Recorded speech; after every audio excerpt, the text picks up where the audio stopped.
Luchamos contra gigantes, el miedo, la injusticia y la ignorancia. A continuación le damos la cordial bienvenida a Carlos Julio Balda, experto en temas de energía eléctrica, representante del Foro Politécnico, preguntándole primero sobre estas declaraciones que dio el contralor Mauricio Torres acerca de que ha habido irregularidades y equipos usados en los contratos con Progen y ATM. Bienvenido. Activar. Buenos días a todos los ecuatorianos. Perfecto. Eh, sí, sobre el tema que me consulta, en realidad tenemos que, bueno, recordar que ya el Contralor ha hecho algunos análisis sobre este tema y ha determinado que incluso hay indicios de responsabilidad penal. Pero vale la pena aclarar ciertas ideas para, para identificar quiénes nomás estarían involucrados en esto. Porque si bien es cierto, todo apunta al gerente general de Select, aparentemente en la época que se firmó ese contrato, que era el ingeniero Calero, Fabián Calero, así es, Fabián que Calero, luego se convirtió en viceministro de Electricidad. correcto, así fue.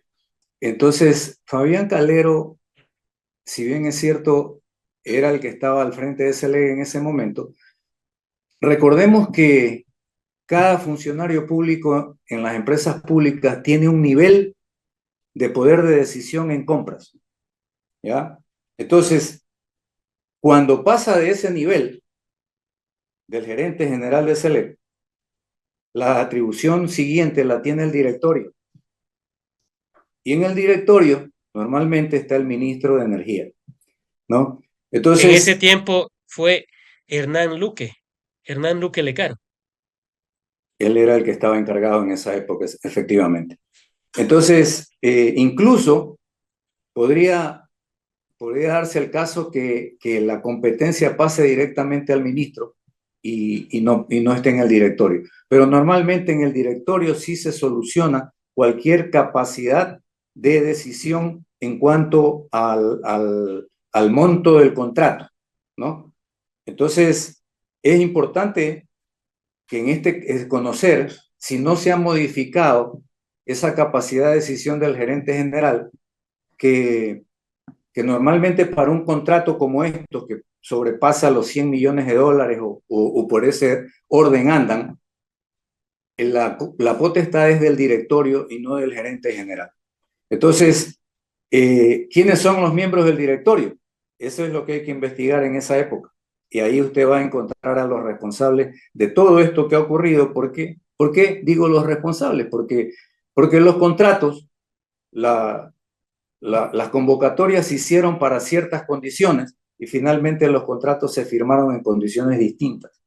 Incluso se han hecho modificaciones, se han aceptado ciertos cambios en los equipos que no estaban contemplados en las bases del concurso y por lo tanto todo eso es lo que observa la Contraloría y lo hace bien la Contraloría en observarlo.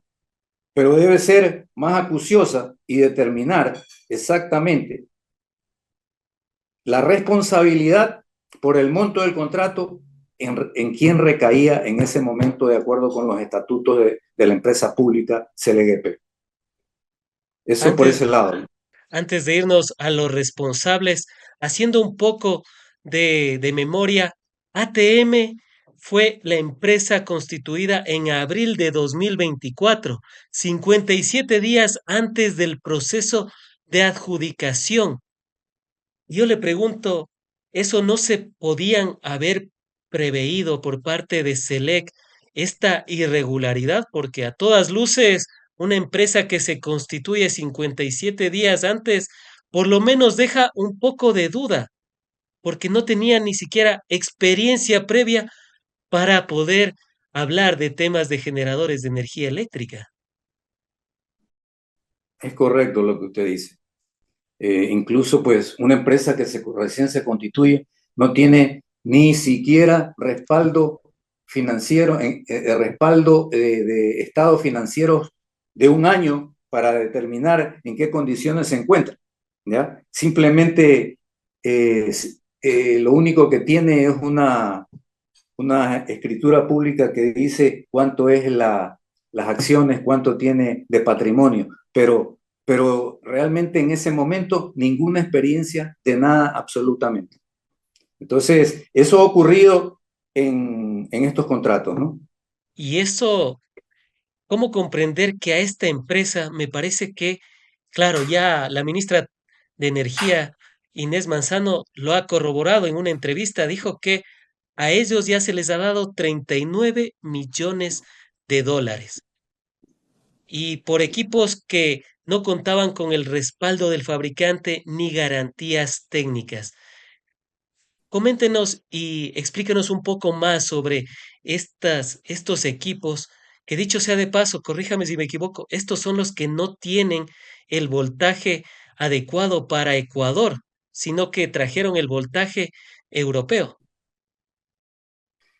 Digamos, es la frecuencia la que no es la apropiada, ¿no? la La frecuencia. secuencia, la frecuencia, aquí en Ecuador la frecuencia es 60 ciclos y en otros países como los europeos es de 50 ciclos.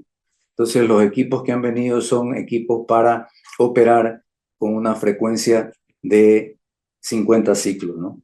Entonces, ahora, todo esto, todo esto que ha ocurrido de que no se cumplan con las bases del concurso, que no haya garantía por entrega de anticipo, porque en algún contrato dicen que el contratista renunció al anticipo, ¿no? ¿Por qué renuncia al anticipo? Porque no tiene para una garantía. Entonces, pero si el contratista pide un cambio en el contrato y se le cambia el contrato, usted tiene que revisar cómo garantizar el primer pago que se le haga a esa empresa. Porque no es que porque no se le dio anticipo, se tiene que dejar nomás que siga el contrato en esas condiciones, porque ya por ahí ya se está cambiando el contrato, ¿no? Entonces es importante conocer los informes jurídicos de estos contratos y de las modificaciones que se hayan efectuado. Porque, porque, como le digo, si usted le hace una concesión a que no se va a entregar anticipo y no entregue una garantía, lo procedente es cambiar el contrato y que al primer pago que se le haga, porque ha cumplido un hito del cronograma, porque se ponen hitos para hacer pagos, ¿no? Hitos de cumplimiento, de avance de contrato. Entonces, usted tiene que poner que de todo pago que se haga en adelante, o a partir de esos pagos, se emita la correspondiente garantía por los dineros que se le entrega en ese momento, porque no hay ninguna garantía de por medio. O sea, tiene que haber una modificación contractual también en ese sentido. No es cuestión de decir, no se le dio anticipo previo al contrato, pero después cuando ya se cumplió el primerito, le pagaron todo. Entonces, eso fue una manera de incumplir con el contrato. Fue una manera de no entregar garantías y cobrar posteriormente igual toda la cantidad que hubiera correspondido al anticipo, ¿no? Entonces, aquí hay un juego también en el área legal y los representantes jurídicos de SELEC y del ministerio tienen también responsabilidad sobre esto porque tienen mucho que explicar. Dentro de estas explicaciones también cabría el tema de que hayan sido equipos usados y ahí el contralor Mauricio Torres dice que estos generadores que trajo el Nuevo Ecuador habían sido ya usados en el 2016, o sea, prácticamente 10 años. Pero ahí la ministra dice que ella no podía abrir porque era como una caja de Navidad, dijo que estaban sellados estos generadores. Y yo le pregunto, ¿tan mal están nuestras autoridades que les traen equipos con una frecuencia diferente, equipos usados? Quizás no les sirvió una videollamada para poder inspeccionar esos equipos como lo hicieron previamente, porque bueno, dinero para viajar por el mundo ha tenido Daniel Noboa en estos últimos 20 meses, 18 viajes en 20 meses, pero para enviar algún representante de Select no pudieron tan siquiera pagar un vuelo charter para que vaya a comprobar estos equipos que no sean tan siquiera usados. Sí, es evidente que hay una negligencia en ese sentido en cuanto a cumplir con las obligaciones contractuales, no solamente por parte del administrador de contratos, sino que seguramente al administrador de contratos no le aprobaron el viaje pues a hacer la inspección, ¿no? ¿Y por qué no se lo aprobaron? ¿Por qué no le dieron el dinero? No había dinero. ¿Cuál fue el problema? Porque esa era una obligación del administrador de contratos. Él tiene, esa es una responsabilidad directa de él, ¿no? Tenía que inspeccionar los equipos decir que se ha contratado a una compañía extranjera para que haga eso, tiene validez bajo ciertas condiciones. Cuando usted, la empresa, usted le da las instrucciones para que haga exactamente lo mismo que usted hubiera hecho ahí. Pero ya conocemos por ahí que siempre o que se ha dicho que se ha hecho una revisión aleatoria. Eso no es aceptable como una justificación para decir, no revisamos todos los equipos o la compañía no revisó todos los equipos. No, eso es una responsabilidad directa del administrador de contratos. Él tiene que justificar por qué no hizo su actividad completamente. Y además, el administrador tiene la facultad para revisar todos los equipos uno por uno. Y si en este caso se hizo una forma aleatoria y estaban metidos dentro de esos equipos que no cumplían con las especificaciones de contrato, entonces quiere decir que la compañía también incurrió en otro delito que fue el engaño de ocultar que ciertos equipos no cumplían con las especificaciones y sin embargo los tenían forrados ya y no estaban dispuestos a que se abran tantos equipos, ¿no? O sea, el administrador podría haber ido mucho antes. No es que tenía que ir cuando ya estaban listos según la compañía. No, el administrador puede ir a ver cuando le digan, a ver, ¿cuántos tiene listo por el momento? Yo tengo que inspeccionar uno por uno y quiero saber cuándo están listos uno por uno para viajar si es necesario las veces que tenga que viajar. Así se hace las inspecciones, pero no como se lo ha hecho, como que lo han tenido apurado a última hora, cuando ya todo estaba listo, y que por eso pues se tomaron esas decisiones de contratar a una compañía extranjera para que haga una inspección. Eso Sí. no le quita la responsabilidad. Ahora, que esos equipos han sido usados, ya lo dijimos hace meses atrás. La ciudadanía lo conoce desde hace meses atrás. Eso es una verdad. No hay nada que hacer ahí. Entonces, porque no hay el certificado de ningún fabricante que diga que esos equipos son nuevos, ¿no? Porque Progen o esta otra empresa, ninguna de esas empresas son productores de generadores, no son empresas que se dedican a construir generadores y a venderlos nuevos, no son así. Eso lo Claro, sabía todo el país y lo sabíamos todos los ecuatorianos. ingeniero, yo recuerdo que usted una vez me habló de la vida útil de los generadores de energía eléctrica. Si es que estos generadores ya tenían 10 años, recuérdeme y refrésqueme la memoria. Los generadores no tienen vida útil de 20 o 30 años dependiendo del mantenimiento que se le dé. En la normativa del sector eléctrico, los motores de combustión interna tienen una vida útil de 6 años. Esa es la vida útil que se les da a los equipos como, digamos, para tomar en cuenta su amortización y todo ese tipo de cosas. Que los equipos puedan durar más depende del mantenimiento que se le dé a esos equipos, ¿ya? Eso puede durar más, como en efecto se tienen generadores termoeléctricos que han durado muchísimo más tiempo que eso.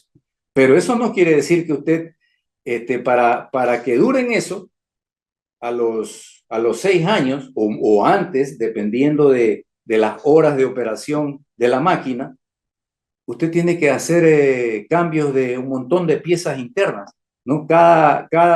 Es como un motor de un carro que usted lo lleva al taller y le dicen a los 10.000 kilómetros tiene que cambiar tales partes, a los 15.000 o a los 20.000, a los 30.000, a los 40.000 usted tiene que ir cambiando. Entonces, eso tiene que hacerlo. Si no se lo ha hecho, si no se lo hizo, entonces esos generadores se destruyen más rápido y la vida útil se reduce significativamente. Pero eso es lo que ocurre en este caso. ¿Y a qué se le podría atribuir que una empresa que ha tenido, que ha sido constituida 57 días antes de la adjudicación del proceso, que tuvo frecuencia diferente en sus equipos de generadores de energía eléctrica para el Ecuador, que envió equipos usados, ¿a qué se le podría atribuir, ingeniero? ¿Podría ser a la inexperticia de los representantes de Daniel Noboa en los ministerios y demás entidades públicas? Porque me cuesta creer que SELEC, teniendo la experiencia y experticia que ha tenido durante estos últimos 20 años, cometa este tremendo error tan, tan poco creíble, porque no creo que sea un error de ellos realmente. Ingeniero, ¿qué opina al respecto? Bueno, mire, en las empresas públicas se ha dado una salida de muchos profesionales de bastante experiencia y esos profesionales justamente son los que no se prestan a ninguna aceptación de cosas que están fuera de los contratos, ¿ya? Entonces, se ponen gente nueva que no tiene la experiencia y que no sabe que después a él es que le va a caer la responsabilidad, como a uno de los que le va a caer la responsabilidad es al que firma esas recepciones que no son correctas o que eh, da paso a pagos que no debieron hacerse porque no se cumplieron ciertas condiciones contractuales. Sin embargo, se han autorizado esos pagos. Entonces, gente que no tiene experiencia y que mañana la responsabilidad les va a caer y que los van a perseguir. Eso es lo que ocurre, ¿no? Y en algunos casos incluso se han dado cambios de administradores de contrato porque seguramente el administrador no quiso firmar algo que no le pareció correcto, ¿no? Y para irnos a los responsables, desmenuzar un poco más, Fabián Calero renunció al viceministerio de Energía Eléctrica, viceministerio de Electricidad, lo cual corrobora lo que dijo Inés Manzano, que ya aquellos funcionarios ya habían renunciado y ya no están en el ministerio. Sin embargo, él volvió a SELEC y en SELEC vamos a leer el cargo que le han dado a, a Fabián Calero, porque ya no está de gerente general, pero sí continúa. Continúa en SELEC y pasó al Holding Estatal Corporación Eléctrica de Ecuador como jefe de prospección y recursos energéticos. Calero ejerció como gerente general de SELEC entre abril y octubre de 2024, periodo en el que fueron adjudicados estos contratos. Primero hablemos del papel de Calero. ¿Qué responsabilidad puede llegar a tener el viceministro, el ex viceministro de Electricidad? ¿Y se puede justificar que vuelva a SELEC después de ser él uno de los responsables, ingeniero? Bueno, en primer lugar, creo que él seguramente lo que hizo fue solicitar un permiso para una comisión de servicios y ir al viceministerio. O sea, él no renunció a su cargo. Claro. Entonces, el cargo lo tiene y cuando se termina el cargo al que fue en comisión de servicios, pues regresa a un cargo que tenía o al que le asignen en ese momento porque ya el cargo que tenía lo han ocupado con otro funcionario, ¿no? Entonces ahí SELEC tiene que asignarle una nueva, digamos, responsabilidad. Y eso es lo que ha ocurrido, pero en este caso, si la misma ministra está diciendo que ya como que los malos funcionarios ya están saliendo, entonces lo que procede en este momento es que se le haga una investigación directamente a este funcionario, a ver cuál es su responsabilidad en el caso, pues, ¿no? Que como yo he mencionado al principio, el gerente general también tiene responsabilidad de acuerdo al poder que le da el directorio, ¿no? Porque estos cargos, para usted ejercerlos, tienen que darle un poder, y el poder lo firma el gerente general de SELEC, o si no está el gerente general de SELEC, lo tiene que firmar el ministro. Entonces, ese poder es el que le permite tomar decisión. Entonces, hay que revisar ese documento para ver hasta dónde llegaba su capacidad de toma de decisiones, porque él, si no tenía la capacidad de decisión en el monto del contrato, entonces tiene que haberse tomado la decisión en directorio. Y si no se la ha tomado, algo grave pasó ahí, ¿no? Entonces, si hay decisión de directorio, entonces están involucrados todos los miembros del directorio en las decisiones que han tomado de modificaciones del contrato, porque si es un contrato que tiene decisión a nivel de directorio, cualquier otra modificación se tiene que tomar en ese mismo nivel. No puede tomarlo en una decisión más baja. Entonces, que tiene responsabilidad el ministro, indudable que el gerente general de SELEC es indudable que la tiene. Entonces, pero puede haber también una responsabilidad directa del ministro y de todas las personas que están en el directorio. Entonces, porque el ministro normalmente es el presidente del directorio. Entonces, eso se tiene que determinar en una investigación. Entonces, esa investigación ya el contralor debe haberla hecho y él ya sabe. Sin embargo, si él ya sabe todo eso, no sé si eso lo dice en el informe de Contraloría, pero eso ya es, digamos, eso ya debería estar clarísimo en la Contraloría, y la Contraloría ya debería iniciar otro examen si ya tiene claro esa figura de lo que ha pasado, que ya debería tenerlo. Entonces, eso es lo que hay que avanzar en ese sentido. Mientras usted no lo avance, simplemente el otro señor está sentado ahí en el nuevo cargo que le han dado. Y Eso como así que no ha es. pasado nada. Y en el caso de Luque, ¿qué pasará con el exministro encargado de Energía y Minas, Her- Hernán Luque, el ministro Luque? Y El con, ministro Cal- con, Luque, y con Calves también, ¿qué pasará con ellos?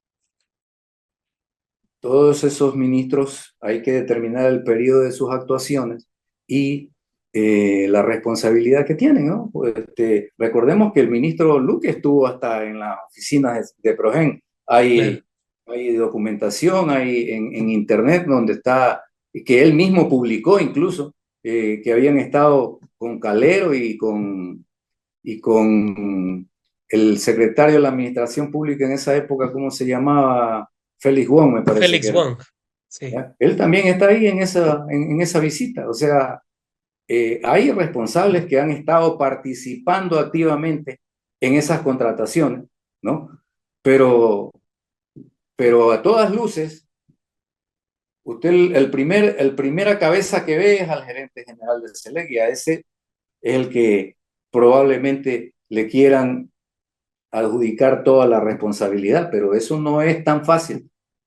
Puede haber responsabilidad de todos estos funcionarios adicionales, incluso como les mencioné también, revisar los informes jurídicos, a ver qué han dicho esos informes jurídicos, porque esos son parte de las recomendaciones que se entregan a las personas que firman en el momento dado, tanto el contrato como las modificaciones contractuales. Eso sirve de base. Entonces, toda esa documentación tiene que ser revisada de manera muy, muy detenida para, para ya tomar decisiones de cómo iniciar una acción de responsabilidad penal contra todos estos funcionarios. Cuando nos referimos a acción penal, podríamos ya incurrir en actos de corrupción que se pudieron haber fraguado a través de la emergencia energética en torno a la energía eléctrica que tuvimos durante los apagones del 2024 en el Nuevo Ecuador de Novoa. Así es, efectivamente, porque por más emergencia que usted tiene, la emergencia lo que le permite es comprar directamente con alguna empresa. En este caso, supuestamente tenían ofertas de empresas, pero a la final quedaba uno siempre. En todo caso, lo que la emergencia le permite contratar, pero usted no puede dejar de cumplir con estos requisitos formales que le mencioné, de ver quién es la autoridad competente para firmar el contrato. Eso no puede cambiarlo. Usted lo que queda en libertad es contratar directamente con una empresa o pedir 3 cotizaciones y decidir por una directamente. Eso puede hacerlo en una emergencia. Pero usted no puede decir que porque estamos en emergencia, la decisión lo tomó el gerente general de SELEC. No, eso no es así.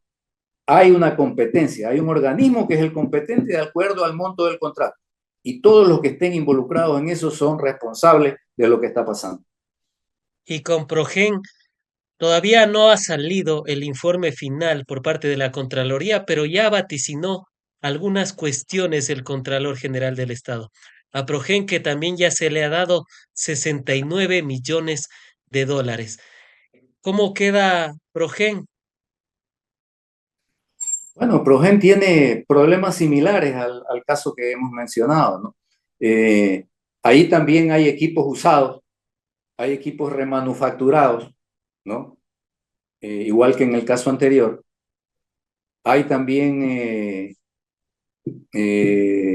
necesita revisarse qué garantías se tienen en esos contratos con Progen y sí, asimismo, quiénes eran los competentes para firmar, ¿no? ¿Cómo se modificaron los contratos? ¿Quiénes autorizaron las modificaciones de contrato de acuerdo a sus competencias? Y entonces, la situación es muy similar. Ahí también La única el Contralor, diferencia sería que, bueno, por lo menos los generadores de Progen sí tienen la frecuencia que utilizamos aquí en Ecuador. bueno, pero no eran los generadores que se pedían en las bases del concurso. Primero que no son nuevos. Segundo que no funcionan con fuel oil, sino que funcionan con diésel, Claro. lo cual significa una pérdida de dinero para el Estado porque ahora tiene que gastar en un combustible más caro para operar por la misma generación que antes se operaba con un combustible más barato. Entonces hay una pérdida para el Estado en esa negociación. Entonces, ¿quiénes autorizaron ese cambio? Todo eso tiene que el Contralor ponerlo en sus informes, ¿no? Y hay responsables directos en ese, pero el caso es muy similar el caso. Y, y con Inés Manzano, ¿qué pasaría? Porque ella también ha estado, ha estado un poco activa en torno a ello. ¿Podría llegar a tener algún tipo de responsabilidad? O como ya le llegó a ella todos los contratos ya firmados, no tendría vela en ese entierro. Los contratos deben haber sido modificados para aceptar todas las modificaciones que, si esos generadores vinieron para diésel y vinieron usados para haberlos recibido, quiere decir que hubo una modificación contractual. Y esa modificación contractual se dio en el ministerio de Inés Manzano.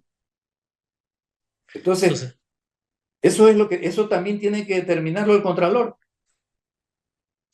pero ¿usted cree que ha sido tibio el contralor Mauricio Torres para no señalar directamente a los responsables? Porque ya tiene la información, ya tiene algunos indicios, ya habló de indicios de responsabilidad penal. ¿No cree que ha sido tibio en sus declaraciones? Porque uno ya señalaría esta fue la persona, estos fueron los directivos, ellos fueron los que firmaron el contrato. ¿No cree que le falta algo más al Mire, Contralor del eh, Ecuador? sí, yo creo que sí, usted tiene razón en eso. El Contralor, en su informe, ya debería tener el informe en el cual debería estar pidiendo la destitución de los funcionarios involucrados. Esa es parte de su responsabilidad, Claro. ¿no? Ese es lo mínimo que tenía que haber hecho. En las acciones, en las notificaciones que se entregan una vez que ya se ha hecho un informe de esa naturaleza, ahí ya va una notificación de que el funcionario tiene que descargar las acusaciones, pero dentro del tema, ya el Contralor, una vez que recibe después de un mes, creo que les dan de plazo para entregar un descargo o una respuesta al informe del Contralor, el Contralor ya tiene que determinar el informe definitivo de responsabilidad penal, solicitar una destitución, ¿no?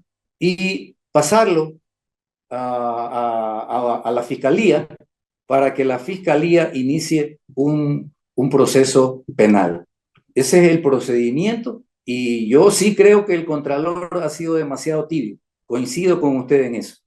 Eh, ya debería estar en otros casos de mucho menor calibre que estas contrataciones que se están haciendo. Ya los funcionarios ya estaban notificados con indicios de responsabilidad penal y enviados a la fiscalía y ya en esos momentos ya estaban con destitución incluso algunos, directamente pedida por el Contralor, porque el Contralor tiene facultad también para pedir una destitución, ¿no? Pero no sabemos en este momento en qué situación está eso, ¿no? No sé si incluso han sido notificados ya con el indicio de responsabilidad penal y ya está corriendo el plazo o ya están informando, ya está el plazo para que ellos respondan, ¿no? Al indicio de responsabilidad penal y el Contralor inmediatamente proceda con esa. O sea, habría que ver en qué etapa se encuentra ese proceso. Pero podría no estar iniciado ni siquiera, ¿no? Porque él ha dicho que hay unos indicios de responsabilidad penal, pero la pregunta es, ¿ya le envió al funcionario o no le envió? Porque si no le ha enviado, todavía no hay nada.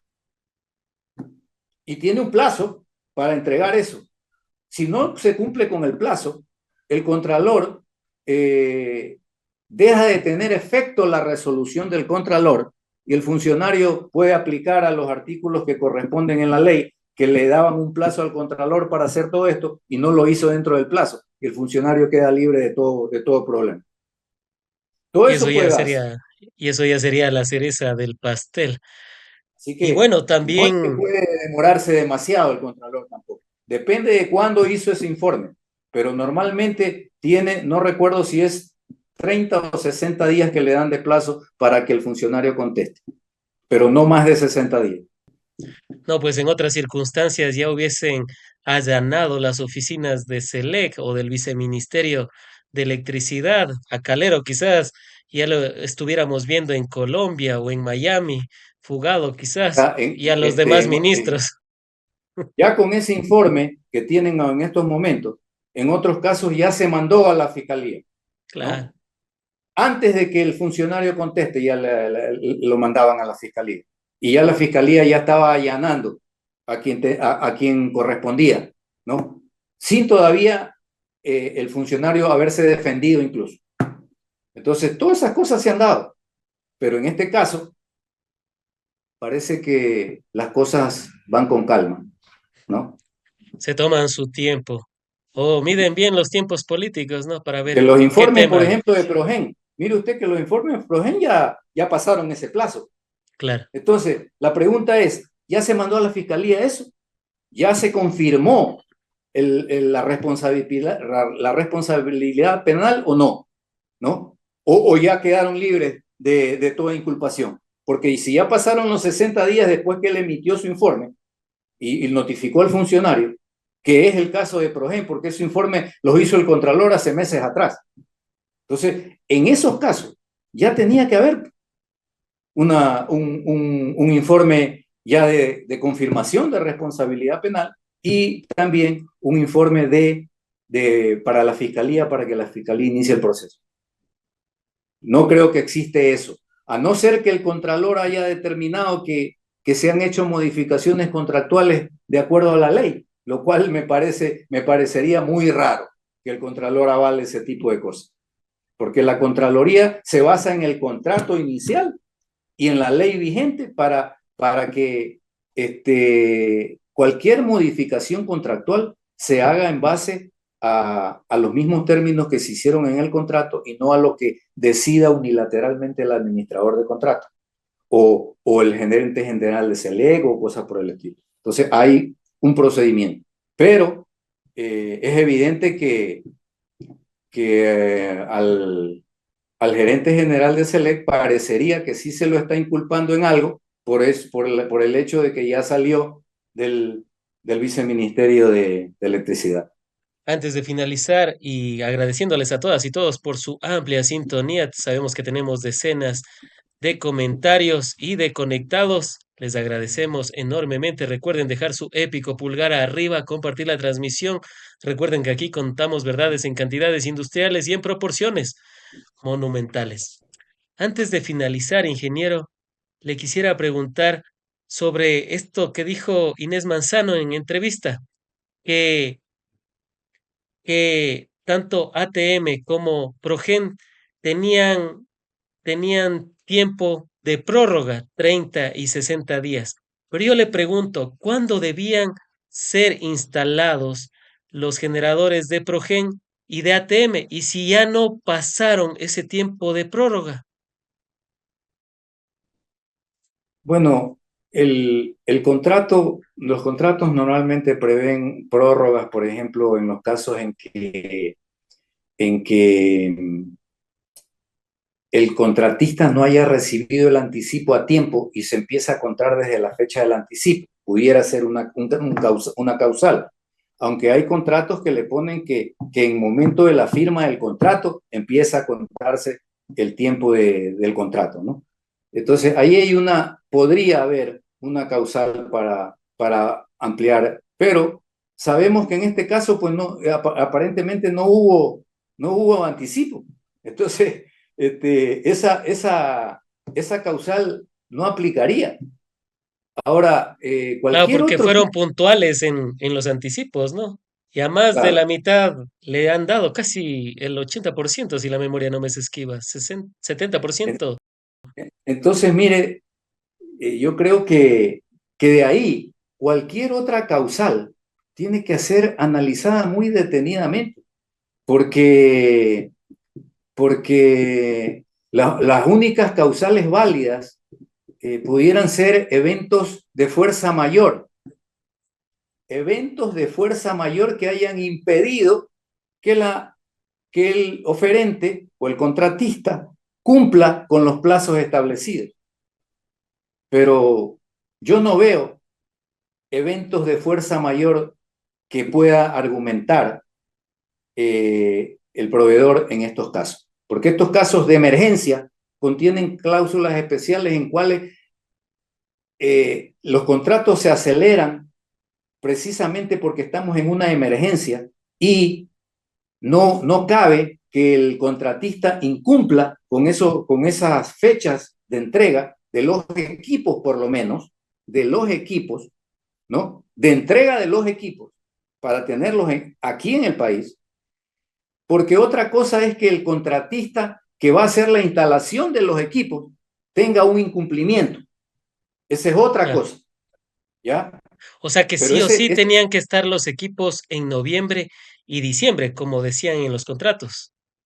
exactamente. Los equipos tenían que estar en esa fecha Pero y no quizás tuvieron. no dijeron de qué año, porque este paso vamos a llegar al 25 y no. Entonces, yo no le veo ningún caso posible de aplicación de fuerza mayor para esos contratos. Entonces, no sé bajo qué argumentos se les puede haber dado prórrogas de plazo. Se puede decir que Ecuador podrá recuperar los más de 100 millones de dólares que le ha dado a Progen y a ATM, o será que ese dinero se perdió. Eh, Eso es algo que hay que preguntarle al gobierno nacional, qué acciones van a tomar para recuperar esos dineros. Ellos son los que tienen que tomar una acción al respecto, porque no se pueden quedar simplemente en no hacer nada. Tienen que tomar acción inmediata y recuperar esos dineros, ¿no? Bajo cualquier tipo de acción que tengan que recurrir. Pero si no lo hacen, entonces automáticamente tendría que haber una acción de repetición contra las personas que autorizaron todos esos pagos, ¿no? ¿Por qué los autorizaron cuando no se cumplían hitos del contrato o el contrato no preveía que los pagos se hagan en esas condiciones? Entonces, si esas condiciones se dan, los actos de repetición para recuperar tienen que aplicarse. Y recordemos, a Progen le entregaron 69 millones de dólares y a ATM 39 millones de dólares por generadores de energía eléctrica que debían funcionar en noviembre y en diciembre, pero que hasta la fecha no hay indicios de que eso vaya a pasar, más bien son generadores que no funcionan, que han sido utilizados ya por 10 años y que encima tienen frecuencia diferente a la que tenemos en el Ecuador. Ingeniero, antes de finalizar, ¿cuál sería la verdad monumental de este informe que está presentando el Contralor General del Estado, Mauricio Torres, sobre las irregularidades en los equipos que trajo el nuevo Ecuador de Daniel Noboa para generar energía eléctrica, pero que parece ser que nunca van a funcionar en Ecuador? Bueno, lo que en otras palabras el Contralor está diciendo es que hay actos de corrupción en esos contratos. Eso es lo que está diciendo en otras palabras, ¿no? Entonces, cuando hay actos de corrupción, efectivamente, pues la responsabilidad penal quiere decir que sí ha sido ratificada por el Contralor. Entonces, el Contralor ya tiene que actuar de una manera más firme y solicitar la acción de la Fiscalía en el menor tiempo posible. Eso es lo que se puede decir sobre eso. Han sido las apreciaciones del ingeniero Carlos Julio Balda, experto en temas de energía eléctrica, representante del Foro Politécnico, a quien como siempre agradecemos por estar al llamado de la coyuntura eléctrica, este tema tan importante y tan vital para nuestro país que, como bonus track, ingeniero, antes de finalizar, quería dejarle esta para el último. Tenemos cerca de 1.200 megavatios de déficit de energía eléctrica o es más el déficit y sí o sí vamos a tener, sí o no, vamos a tener cortes de energía eléctrica durante el próximo estiaje. Bueno, mire, yo creo que la situación del sector eléctrico en este momento es muy grave, es muy delicada. Si usted observa la información operativa del SENACE en los últimos días, la última información operativa diaria que existe publicada es la del día miércoles. El día miércoles tenemos que la generación hidroeléctrica está en el 84%. Entonces quiere decir que está más baja de lo que debería estar en esta época que normalmente como promedio bordea el 90%.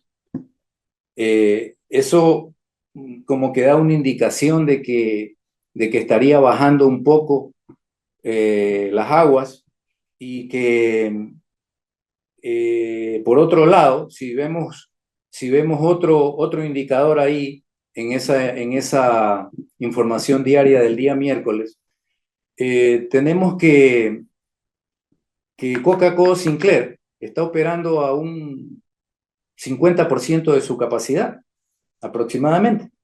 Y en cambio, el complejo hidroeléctrico Paute-Mazar, Sopladora, está operando a un 90%. ¿no? Lo cual no es normal. Es decir, esa operación del complejo integral Paute-Mazar-Sopladora fuera aceptable si es que tuviéramos exceso de agua en este momento, que a tal punto que la presa pudiera tener que botar agua, porque entonces para no botar agua, usted incrementa la generación de esas centrales, de esas tres centrales, y consume el agua para evitar tener que botarla. Pero si no es esa la situación y lo que realmente estamos haciendo es consumir ya el agua de Mazar, entonces eso es una alerta porque así se inició los problemas el año pasado, ¿no? Utilizando el agua de Mazar. Entonces, sí sería conveniente que el ministro, la ministra o el gerente general de SELEC informen sobre este tema, el SENACE también informe sobre este tema, porque se están dando operaciones que no son normales. Entonces, podría ser un indicativo claro que el estiaje se está adelantando, ¿no? Y hay incluso publicaciones que señalan que en algunas partes del país se están dando en ciertas horas cortes de energía. Entonces, ahora, en cuanto al monto del déficit que se podría producir ya en la fecha de estiaje, porque en este momento, es oportuno aclarar que en este momento eh, la, la, las centrales hidroeléctricas están trabajando, ¿no? Con ciertos cambios, pero están trabajando y eh, la generación térmica eh, raramente, me parece muy raro que solamente esté en el orden de los 1100 megavatios, cuando se ha dicho muchas cosas sobre la generación termoeléctrica también, que se ha recuperado generación que estaba fuera de servicio, que han entrado en operación barcazas y cosas por el estilo, ¿no? Entonces, eh, parecería raro que se esté utilizando agua del, de la presa Mazar y en vez de utilizar generación termoeléctrica para conservar esa agua, si es que estamos con problemas ya de que están bajando las aguas, ¿no? Entonces, hay muchas indicaciones que nos hacen pensar que ya estamos entrando en una etapa en que podrían adelantarse el estiaje y los problemas se vienen a muy corto plazo. Han sido las apreciaciones del ingeniero Carlos Julio Balda, representante del Foro Politécnico y experto en temas de energía eléctrica, a quien como siempre agradecemos por haber estado en el espacio, seguros de contar con su participación en un segundo programa para abordar y profundizar esto último. ¿Cuál es el déficit y qué es lo que tendría que hacer el gobierno para evitar una catástrofe como la que vivimos en el año 2024? Hasta una próxima, ingeniero. Qué gusto nuevamente haber tenido en el programa. Muchas gracias por la invitación, Frank, y un saludo para los ecuatorianos.